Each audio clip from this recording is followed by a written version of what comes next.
It is week 12. The weekend awaits 3 days of NBA fantasy basketball action left. Let's take a little bit of a look at how to get the wins that you need, because you need to be making those moves in your league. Friday, there are 10 games, Saturday, 6, and Sunday, 10 again.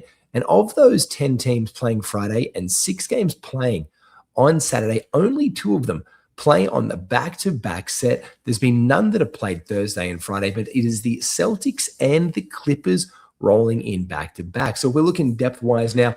We do know that Zubac has been back and Lopez has gone down. John Collins has been available and then dropped in and out of leagues, which has been really weird to see some of the transaction trends for him. But we are looking to pick up any Clippers that we can there. In Boston, it's a little bit harder. Luka Garza getting extra minutes. We've got Jordan Walsh on the fringes. We've got a little bit of Hugo Gonzalez action running around. Garza is probably the only other one apart from Sam Hauser.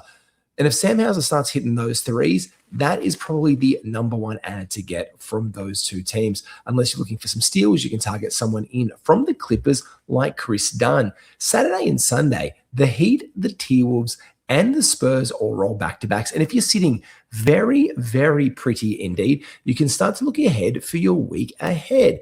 Always a good strategy to get into the back end of with the Nets, 76ers, Kings, and Raptors, who play the back-to-back on the Sunday and the Monday. Let's take a little bit of a look right now, though, on those teams that are in. And as I said right here are the Boston Celtics players, with Sam Hauser being the one with the amount of minutes that he's getting. For the Boston Celtics, he has been all over 20. Even in the loss the other day, 30 minutes. Now, if the threes can go at a higher clip than what he has been knocking down, he does have a little bit of value there. Apart from that, he is very thin on the list. As I said, John Collins, 80% owned now. He's cracked up, but he has been dropped by some leagues. And in fact, in the last trends and transactions, he's only gone up 1% from the last day after his recent run. Chris Dunn remains to be the number one streaming option with the Los Angeles Clippers there. He had a couple of good games earlier on the last week and a half. Points down and that field goal percentage in the trash. The steal's not there last game, and it's usually what we get him into our lineups for, but probably the best Clipper available on our wire.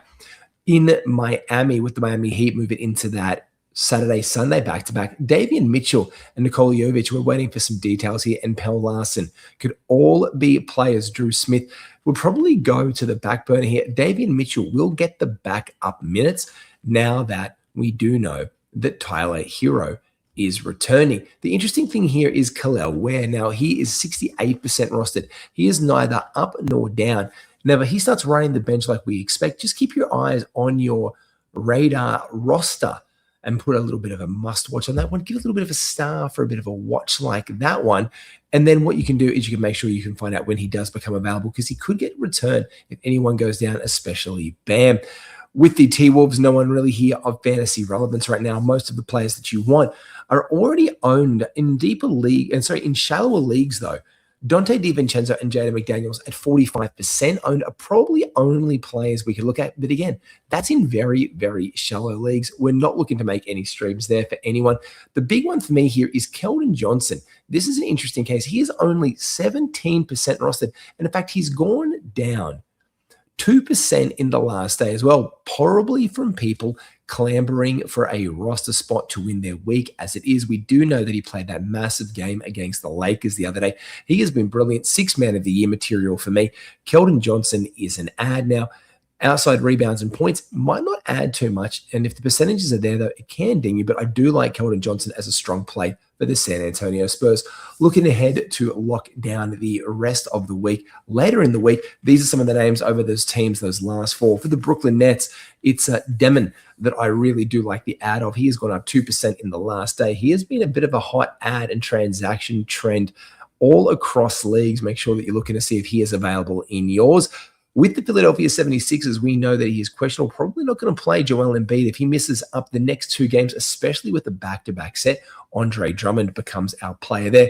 An interesting one in Sacramento, the Kings with the back-to-back to finish. Reynard Maxime has gone down 5% in the last day. Now, they have had some days off in between games, so probably some friction and movements in rosters there. possibly creating your window to pick him up. He has been played well enough to get that roster spot in Sacramento. Do have a look, 23% rostered in your Yahoo leagues is an interesting one. And in Toronto, 8% in the last day. He had a cracker of a game earlier in the week against Atlanta. It's Colin Murray-Boyles, the rookie from the Raptors, is one of our favorite ads to finish off the week. Go and get your wins. This is Fantasy in 5. I'm Matty G. Like and subscribe. We'll catch you soon.